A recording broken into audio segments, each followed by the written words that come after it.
AI 幻覺係咪一定係壞事？呢個係事實準確度同創意之間嘅角力。好多人都覺得 AI 幻覺本質上係有害㗎，好大程度上係因為相關嘅負面報導，一啲轟動嘅案例更加深咗呢種睇法。例如，有啲 AI 系統會生成一啲根本唔存在嘅學術引用，呢類事件自然會令人擔心可靠性同可信度。不過，由 Midjourney、Ideogram 或者 Nano Banana 呢類熱門生成式 AI 工具產生嘅幻覺，通常被視為有益嘅幻覺。同一般人佢哋唔同，生成式 AI 藝術工具並唔係數碼拼貼。當你叫佢哋創作圖像時，佢哋唔係喺資料庫揾相，而係根據學到嘅藝術規律，對像素進行合理推測。從概率角度嘅大型語言模型中虛構嘅事實，同 AI 圖像模型中生成嘅視覺細節背後嘅機制係息息相關嘅，兩者都係源於統計學上嘅模式補完。所有生成式 AI 嘅輸出，其實都係一種受控嘅幻覺。如果結果我哋中意，就叫藝術；但如果我哋需要真相，就叫幻覺。佢現今基於 Transformer 嘅 AI 系統中，想消除幻覺，往往要付出代價，我哋可以稱之為創意稅。要明白點解可以將模型想象成一個作家喺度嚟緊句子嘅下一個字，多數情況下佢會嚟最容易估到嘅字，例如花生醬配後面接果醬。但創意就係源於偶爾冒險，咁一啲咁嘅理所當然佢哋，例如花生醬配星光呢種冒險行為，研究人員稱之為高熵採樣。呢度嘅熵簡單嚟講就係指不確定性或者隨機性。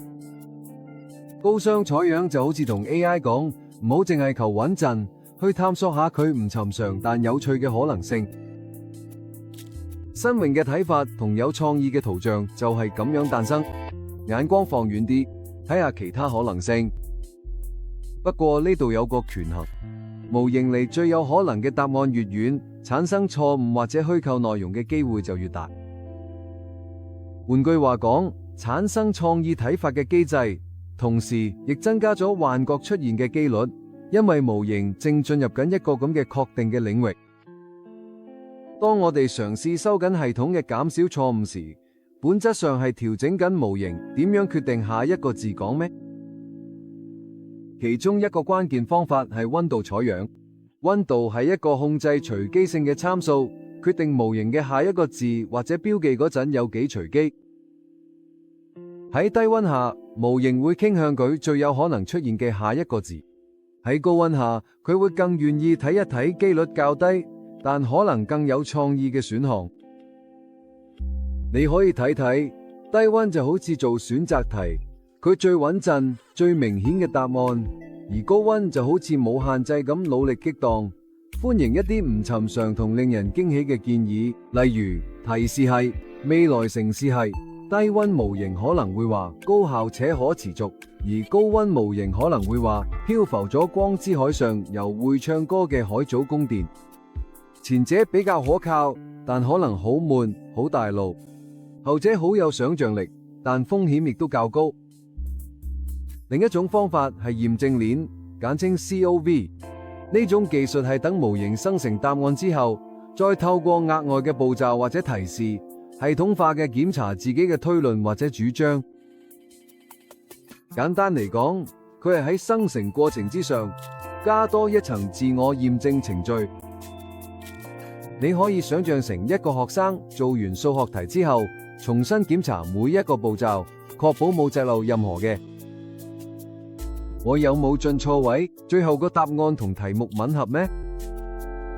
例如，如果模型話某個歷史事件發生咗1890年 ，COV 就會提示喺重新檢查，喺俾出最終答案之前，揾出並修正錯誤。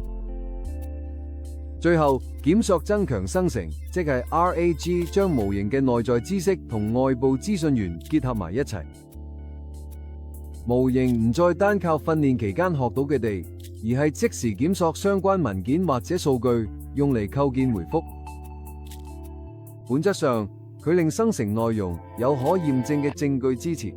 呢個運作原理好似開卷考試咁，學生唔係純粹靠記憶回答，而係可以查教科書或者筆記，確保準確。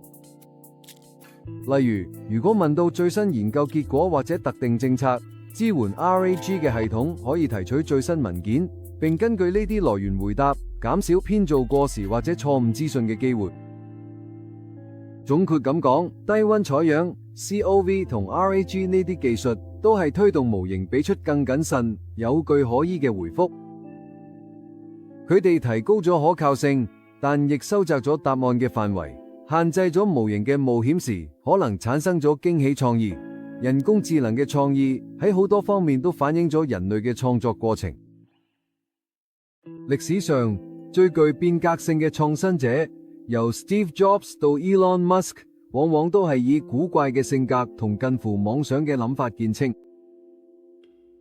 例如 Steve Jobs， 佢就多次推出一啲同傳統市場邏輯背道而馳嘅產品。喺 iPod 出現之前，好多人都認為消費者已經對現有嘅 MP3 播放器感到滿意。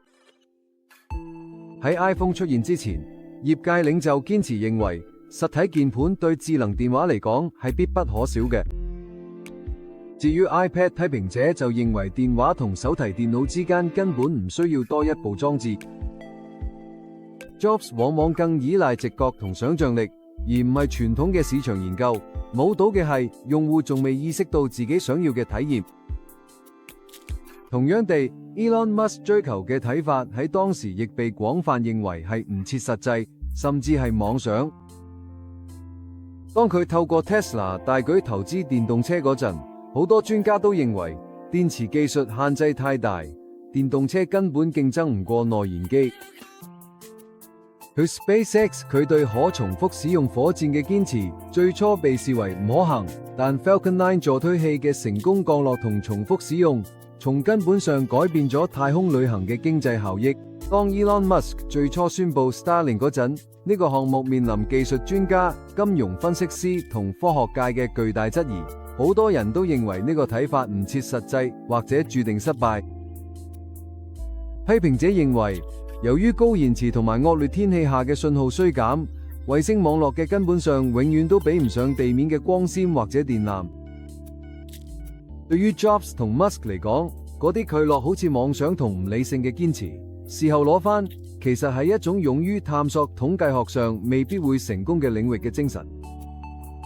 正如過於僵化嘅界限會扼殺細路嘅想像力，並限制發展潛力一樣，過度壓制人工智能嘅幻覺，亦可能會限制模型嘅創造力。從呢個角度嘅幻覺唔單止係一個要消除嘅缺陷，更係一個能夠突破既定模式嘅系統所產生嘅必要副產品。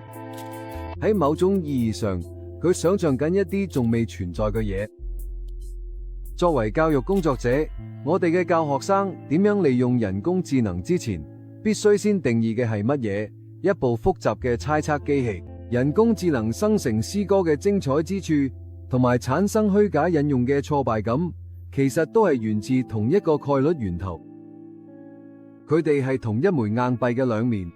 如果我哋想拋硬幣嗰陣，永遠只係拋到真相，我哋就會失去令呢個工具變得智能同有創意嘅隨機性同混沌感。咁你對呢件事有咩睇法呢？我哋係咪應該追求極致嘅事實準確性，就算咁樣會限制咗 AI 嘅創意發揮？定係有更好嘅方法，可以喺可靠性同想像力之間嚟到一個深思熟慮嘅平衡？我好想聽下你嘅觀點，歡迎隨時喺評論區分享你嘅睇法。如果呢個討論令你產生共鳴，請考慮訂閱頻道、點讚，並將影片分享俾其他可能有需要嘅人。如果你係一位導師，非常歡迎你將呢啲內容納入你嘅教學材料。多謝收睇，希望睇下一條片再見到你。馬哈嘍。